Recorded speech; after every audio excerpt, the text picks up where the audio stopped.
टिनजीम news express में आपका स्वागत है। 28 मार्च 2025 को म्यांमार और थाईलैंड में आए भूकंप ने दोनों देशों में भारी तबाही मचाई। यहाँ इस घटना की विस्तृत जानकारी दी जा रही है, जो विभिन्न समाचार स्रोतों और उपलब्ध डेटा पर आधारित है। भूकंप का विवरण, तीव्रता और समय। संयुक्त राज्य भूवैज्ञानिक सर्वेक्षण USGS के अनुसार म्यांमार में 7.7 तीव्रता का एक शक्तिशाली भूकंप आया, जो स्थानीय समय अनुसार दोपहर 12:50 बजे, थाईलैंड में 1:20 बजे दर्ज किया गया। इसके 12 मिनट बाद 6.4 तीव्रता का एक बड़ा आफ्टरशॉक भी आया। केंद्र, भूकंप का केंद्र म्यांमार के दूसरे सबसे बड़े शहर मांडले से लगभग 17 किलोमीटर उत्तर पश्चिम में था और इसकी गहराई केवल 10 किलोमीटर थी, जिसके कारण इसका प्रभाव व्यापक रहा। प्रभावित क्षेत्र म्यांमार के मांडले, नाई पही ताव राजधानी और थाईलैंड की राजधानी बैंकॉक सहित कई क्षेत्रों में झटके महसूस किए गए। इसके अलावा दक्षिण पश्चिमी चीन के यूनान प्रांत और वियतनाम तक भी कंपन पहुंचा। म्यांमार में स्थिति, नुकसान। म्यांमार में भूकंप ने कई इमारतों, एक पुल और एक बांध को नष्ट कर दिया।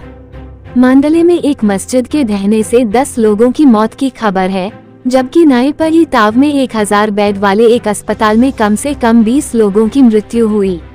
स्थानीय मीडिया के अनुसार दक्षिणी शहर ओंगबान में एक होटल ढह गया, जिसमें 2 लोग मारे गए और 20 घायल हुए।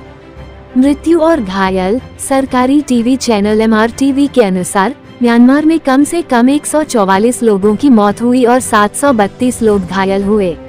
हालांकि म्यांमार में चल रहे गृहयुद्ध और पत्रकारों पर पाबंदियों के कारण सटीक आंकड़े मिलना मुश्किल है। आपातकाल। म्यांमार की सैन्य सरकार ने प्रभावित 6 क्षेत्रों में आपातकाल घोषित किया और अंतर्राष्ट्रीय सहायता की दुर्लभ मांग की। सैन्य प्रमुख मिन आंग हलाइंग ने घायलों से मुलाकात की। बैंकॉक, थाईलैंड में स्थिति, नुकसान। बैंकॉक में एक निर्माणाधीन 30 मंजिला इमारत ढह गई, जो थाईलैंड के स्टेट ऑडिट ऑफिस की नई इमारत थी। इस हादसे में कम से कम 8 लोगों की मौत हुई और 43 मजदूर फंसे हुए थे, जिनमें से कुछ को जिंदा निकाला गया। इसके अलावा कई ऊंची इमारतों में दरारें आईं और छतों से पानी बहने की घटनाएं हुईं। मृत्यु और घायल। बैंकॉक के डिप्टी गवर्नर के अनुसार शहर में कुल 9 लोगों की मौत हुई। एक क्रेन ऑपरेटर की भी मौत की खबर है। आपातकाल। थाईलैंड की प्रधानमंत्री पेटोंगटान शिनावात्रा ने बैंकॉक में आपातकाल घोषित किया और शहर को आपदा क्षेत्र घोषित किया गया। स्कूल बंद कर दिए गए, स्टॉक एक्सचेंज ने कारोबार रोक दिया और सार्वजनिक परिवहन भी ठप हो गया। बचाव कार्य। रात तक बचाव दल फंसे हुए मजदूरों को निकालने में जुटे रहे, लेकिन मलबे की अस्थिरता के कारण काम में मुश्किलें आईं। अन्य प्रभाव। क्षेत्रीय असर। भूकंप के झटके उत्तरी थाईलैंड के चियांग माई और वियतनाम के हनोई तक महसूस किए गए। हालांकि थाई मौसम विभाग ने सुनामी की संभावना से इनकार किया, क्योंकि यह भूकंप जमीन पर केंद्रित था।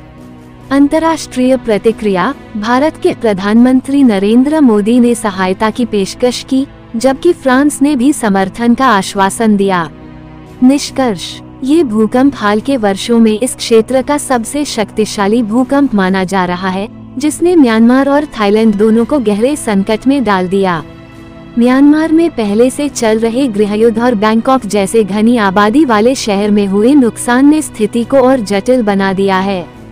बचाव कार्य और राहत प्रयास जारी हैं, लेकिन प्रभाव का पूरा आकलन अभी बाकी है। टिनजीम न्यूज एक्सप्रेस देखने के लिए आपका धन्यवाद। आप हमारे YouTube चैनल को सब्सक्राइब करें और Facebook पेज को फॉलो करें। जय हिंद।